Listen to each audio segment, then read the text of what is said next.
Hello guys, आप सभी का फिर से एक बार स्वागत है हमारी नई series down the memory lane में। और आज है हमारे हनीमून ट्रिप का डे 5 जो कि है बैंकॉक में। अभी हम जा रहे हैं बैंकॉक के गोल्डन टेम्पल को देखने के लिए। बैंकॉक एक काफ़ी बड़ा और सुंदर शहर है और इसमें काफ़ी नए नए कंस्ट्रक्शन हो रहे हैं और जो इसे काफ़ी सुंदर बना रहे हैं। इन बिल्डिंग्स का यूज़ हॉलीवुड के सीन में तो होता ही है, लेकिन हमारे बॉलीवुड की कई मूवीज़ में यहाँ के सुंदर सुंदर सीन हैं जो हमें दिखाई देते हैं।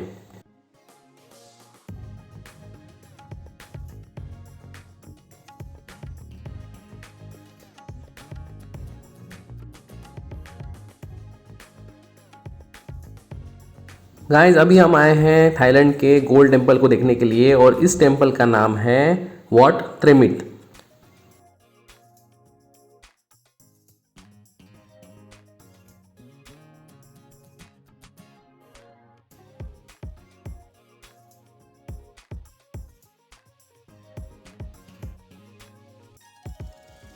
फ्रेंड्स, इस मूर्ति को कहा जाता है गोल्ड बुद्धा और ये मूर्ति काफ़ी सुंदर है और थाईलैंड की शान है। दोस्तों, इस गोल्ड बुद्धा की मूर्ति का इतिहास काफ़ी पुराना है और इसे मैं आपको थोड़े शब्दों में बताने की कोशिश करता हूँ। इस मूर्ति को पहली बार बनाया गया था 13वें से 14वें शतक में और इसका सर बना था भारत में।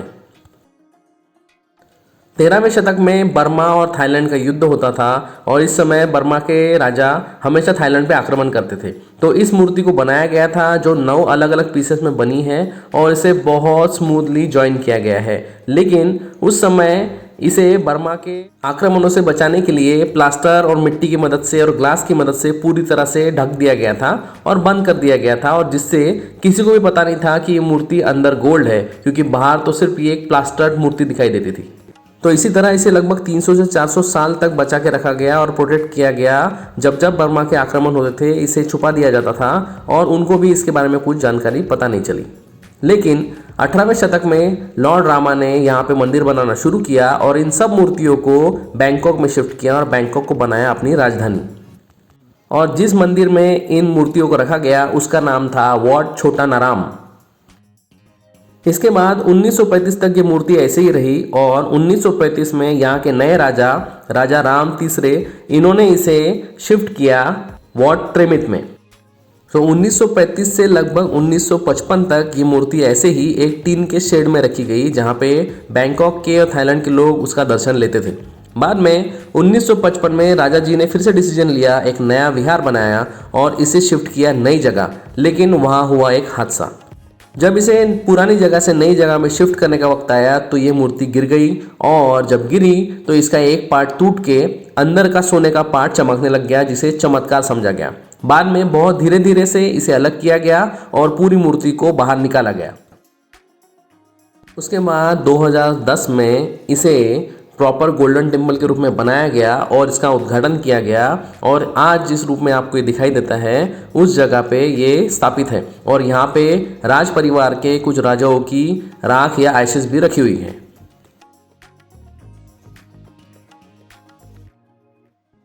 लॉर्ड बुद्धा की गोल्ड मूर्ति को देखने के बाद हम बाहर निकले और बाहर जाके हमें पता चला कि इस एरिया में थाईलैंड की पहली थाई मसाज की यूनिवर्सिटी भी बनाई गई है, और जिसे देख के हमें काफ़ी मज़ा आया।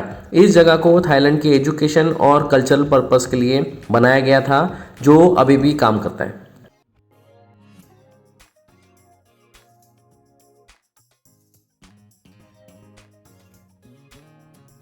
अभी हम जिस मंदिर में आए हैं वो है वॉट फोटाराम या वॉट फो। इस टेम्पल में लॉर्ड बुद्धा की रिक्लाइनिंग मूर्ति है जो 15 मीटर ऊंची है और लगभग 46 मीटर लंबी है। इसे राजा पहले राम इन्होंने बनाया था और इसमें उनकी राख या एशेस भी रखी गई है।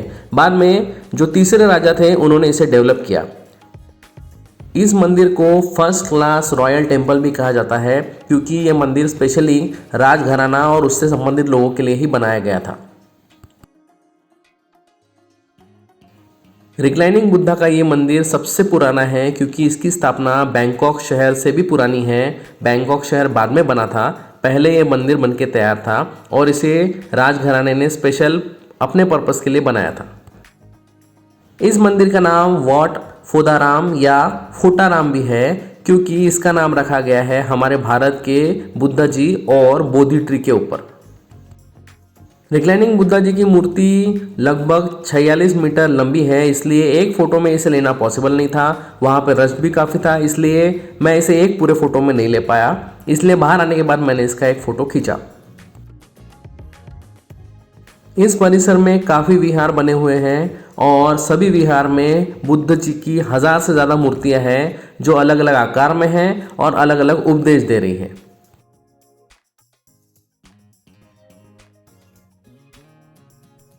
शालिनी ने बताया कि इस मंदिर परिसर में हर दिशा में विहार बने हैं और बुद्ध जी की उतनी ही प्रतिमाएं उसमें हैं।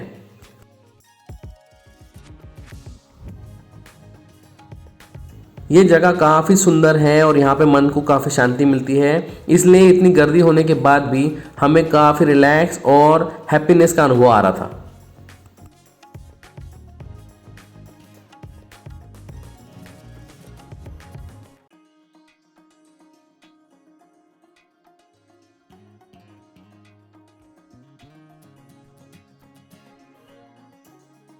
ये जो बुद्ध जी की प्रतिमा बनी है ये नया मंदिर है और यहाँ हमें पता चला कि ये जो मूर्ति है इसका सिर भी भारत में बना हुआ है और सिर जो है वो अंडाकार शेप में बना हुआ है।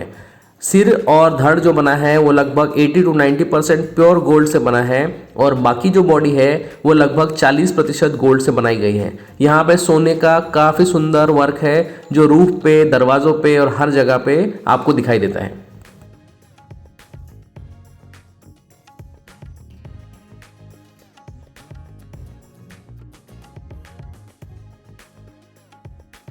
शालिनी जो हमारी गाइड है उसने हमें बताया कि ये सब प्रॉपर्टी जो भी गोल्ड है और ये जो परिसर है ये राजघराने के अंडर में आता है और इसलिए यहाँ का थाईलैंड का राजघराना दुनिया का सबसे अमीर राजघराना है।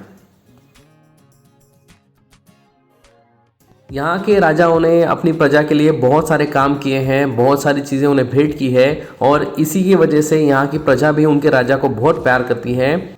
इसी वजह से राजा जी ने ये रॉयल पैलेस का मंदिर आम जनता के लिए भी शुरू कर दिया है और सभी जनता चाहे वो थाईलैंड की हो चाहे बाहर की हो इस मंदिर में आ सकती है और दर्शन ले सकती है।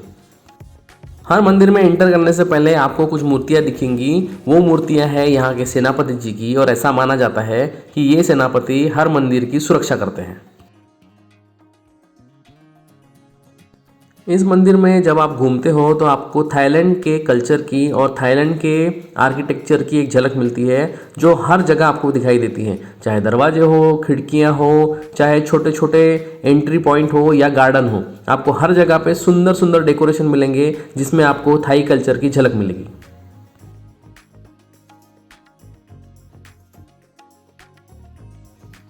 बहुत सारे सुंदर से और मनभावक मंदिर देखने के बाद और बुद्ध जी की प्रतिमाएं देखने के बाद हमने बहुत सारे फ़ोटोशूट भी किए, बहुत सारे फ़ोटो खींचे और वहाँ पे बहुत समय बिताया।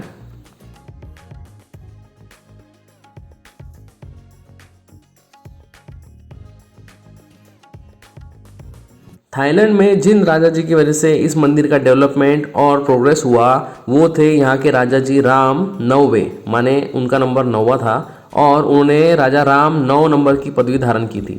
लेकिन उनकी 2016 में डेथ हो गई। उसके बाद अभी उनका अगला वारिस है राजा जी नंबर 10 जो भी यहाँ पे हमेशा आते हैं और बुद्ध जी के दर्शन लेते हैं। लेकिन आपको ये जगह देखने के बाद एक मन शांति का इतना सुंदर अनुभव होता है जो आपको मैं शब्दों में नहीं बता सकता। यहाँ की पेंटिंग्स, यहाँ की दीवारें, यहाँ के पिलर, यहाँ के दरवाजे, हर चीज़ को इतना सुंदर तरीके से बनाया गया है कि आपको यहाँ से बाहर निकलने की इच्छा ही नहीं होती।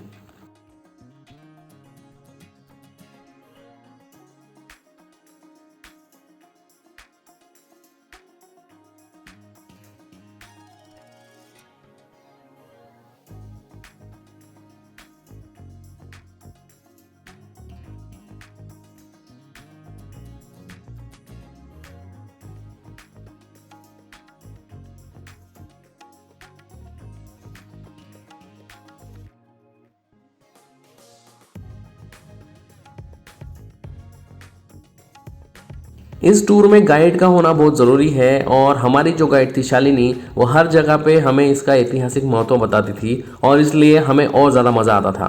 ये जो पिलर्स आप मेरे पीछे देख रहे हैं ये पिलर हैं यहाँ के राजा जी की समाधियाँ। थाईलैंड राजघराने के सभी राजाओं ने यहाँ की प्रजा के हित में और देश की प्रोग्रेस के लिए बहुत सारे काम किए। थाईलैंड जैसे एक देश को उन्होंने इतना डेवलप किया कि आज दुनिया के नक्शे पे वो काफ़ी प्रोग्रेस देश माना जाता है और उसे काफ़ी टूरिस्ट देखने आते हैं। तो ऐसे जो राजा जिन्होंने थाईलैंड की प्रगति में हाथ लगाया उनकी मेमोरी यहाँ पे रखी जाती है ताकि पूरी दुनिया उन्हें देखे, उनकी तारीफ करे और थाईलैंड की जनता भी उन्हें कभी ना भूले। Dear friends, this is the morning session of our day 5 in Bangkok. Now this journey is over, means morning session is over and we are heading back to our hotel. But I really want to tell you that this temple has given me enough memories that will be cherished in my mind for a long time. And this was one of the best temple that I have seen in my life. So I want to conclude this vlog and I will meet you in the next vlog. I hope that you must have liked it and please see the next vlog. Thanks for watching. Sayonara.